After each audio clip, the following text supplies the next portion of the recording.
gente, aqui é a Vitória e sejam bem-vindos a mais um episódio do Pod Delas Plagiado. Lembrando que esse podcast é em parceria com a Escola Intelectos e com a disciplina de História da professora Mônica Brandão Arapiraca. Te amamos, Mônica.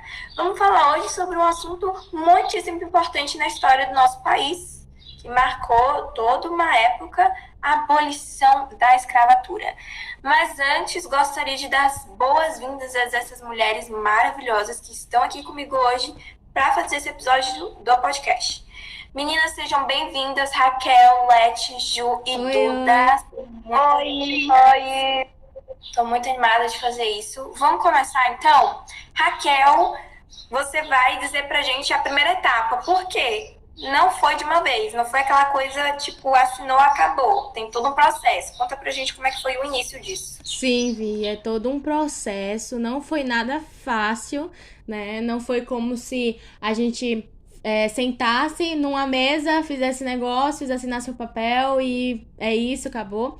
Bom, aconteceu o seguinte, a Lei Eusébio de Queiroz, ela foi aprovada em setembro de 1850, decretando a abolição do tráfico negreiro no Brasil, né? E essa lei foi acompanhada de medidas de repressão a essa atividade, fazendo com que o tráfico negreiro tenha deixado de existir e efetivamente a partir de 1856, né?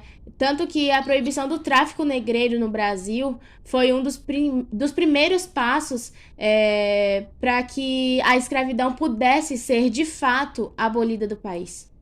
Inclusive, você falou aí, eu lembrei, né, disso, que não era de interesse do governo brasileiro que houvesse essa abolição. Não E, na era. verdade, só aconteceu porque a Inglaterra estava quase empurrando o goela abaixo e falou: ou você começa a abolir, ou meu filho vai dar uma treta aqui entre a gente, não vai dar certo. Sim. Bom, Raquel, valeu por esse comentário maravilhoso, aprendendo mais sobre a história. Vamos para a próxima etapa, então. Duda, fala mais pra gente da próxima etapa da abolição da escravatura no Brasil. Então, né, a próxima etapa do processo de abolição da escravatura, que como a gente já viu, não foi nada fácil, foi a elaboração da Lei do Ventre Livre, ou também a Lei do Rio Branco. Bom, essa foi uma proposta apresentada na Câmara dos Deputados no dia 12 de maio de 1871 e vigorada no nosso país no dia 28 de setembro do mesmo ano. Bom, a lei garantia que os filhos das mulheres escravizadas eles já nascessem livres, que traria o plano, né, do ventre livre. Então, essas crianças já nasceriam livres ou eles poderiam permanecer sob tutela dos senhores ou do governo até completarem 21 anos. Mas aí você pensa, que bonitinho, eles vão liberar a criança assim logo que ela nasce. Mas não se iluda, meu caro. Já parou pra pensar, quem é que vai cuidar dessa criança? Bom, acho que você não deve ter pensado nisso. E justamente, não tem quem cuide dessa criança uma vez que os pais dela estão sendo escravizados. Então, você pode pensar que ela pode ficar até os 20 anos sob tutela dos senhores ou do governo.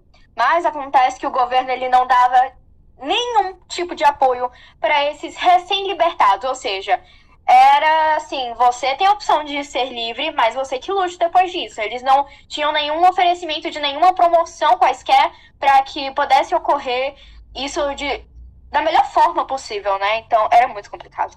E convenhamos também, né, Duda, que naquela época a faixa, o nível, na verdade, de crianças que eram abandonadas na rua, que eram órfãs ou que não tinham uma família e tudo mais e viviam nas ruas, era muito maior. A gente vê hoje, a gente se assusta, mas naquela época era bem grande, justamente por essa lei não ter funcionado, né, como várias outras leis que a gente vê por aí. Sim. A gente vai ver mais pra frente que as leis, elas estão ali só por estar. E Leti vai provar pra gente isso na próxima lei. Conta aí pra gente, Leti, o que é que acontece? Sim, gente, o processo foi um processo de bastante leis até chegar na lei que realmente abolia. Eles estavam querendo enrolar, né? Estavam com uma pressão, então eles iam criando várias leis para enrolar mesmo a abolição. Então, agora eu vou falar da lei dos sexagenários, que era a lei que dava liberdade aos escravos com mais de 60 anos. Porém, as condições de vida naquela época eram horríveis e a expectativa de vida era baixa. E também tem a questão do esforço, a mão de obra, os escravos trabalhavam demais, então era muito difícil existir um escravo com mais de 60 anos. Mas também tem outra coisa, outra questão, que é que esses escravos com mais de 60 anos, se eles fossem libertados, os senhores de engenho, que eram donos deles, porque eles eram posse de pessoas, né? Eles eram mercadoria na época, as pessoas eram tratadas como mercadoria, eles iriam receber um valor, uma quantia de dinheiro para isso. Então é como se estivessem substituindo a pessoa, o escravo, por dinheiro para liberar ele. Então é uma lei que não adiantou muita coisa. Então, além de tudo, tinha aquela questão: eu vou ser livre, mas o que é que eu vou fazer depois? Eu passei minha vida toda aqui, eu não tenho nenhum tipo de estrutura para fazer nada.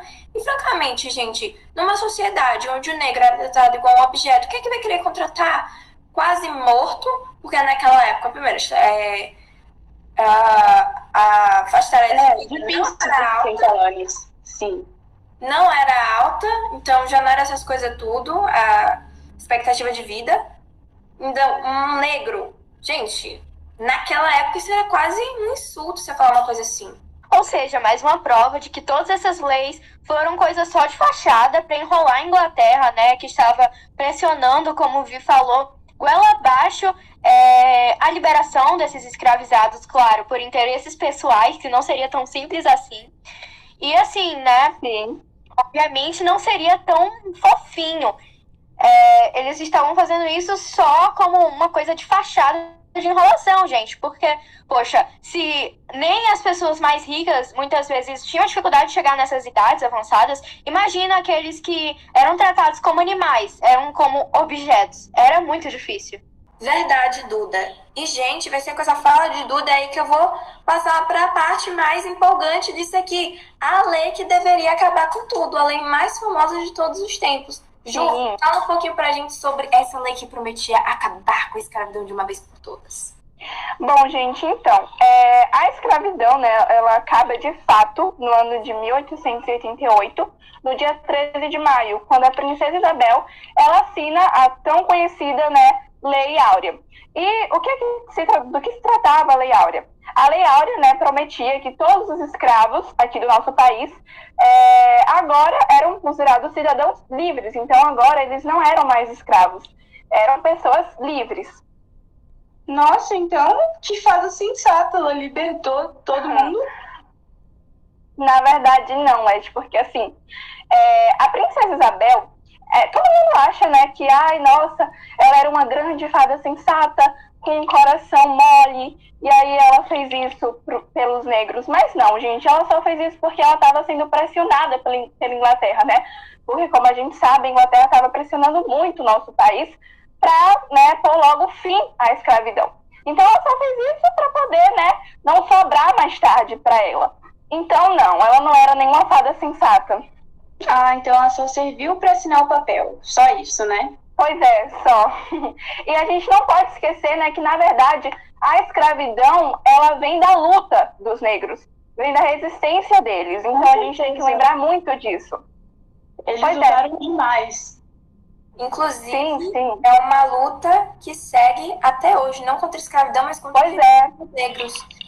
E, gente, inclusive essa Isabel aí, nossa queridíssima nova Manu Gavassi, ela é posta pra fora, não é? Depois de alguns tempos aí, ela foge do país e bota ela pra fora. Ai, é ironia. Pois é. E é importante lembrar também, gente, que o governo não prestou nenhum apoio depois, né, que foi assinada a Lei Áurea, não prestaram nenhum apoio para essas pessoas. Então aqui, vamos imaginar, né, o que aconteceu depois. Essas pessoas passaram por diversas dificuldades na vida. E tinha a questão do preconceito, né, e Porque, assim, as pessoas não viam as pessoas negras como pessoas iguais às pessoas brancas. Então, tinha toda essa questão. Então, foi a maior dificuldade na vida dessas pessoas. Inclusive, eu não vou me aprofundar nisso aqui, mas as favelas surgem após a assinatura da Lei Áurea, porque os escravos não tinham para onde eles irem, então eles iam ocupando a cidade. Daí que surgem as favelas.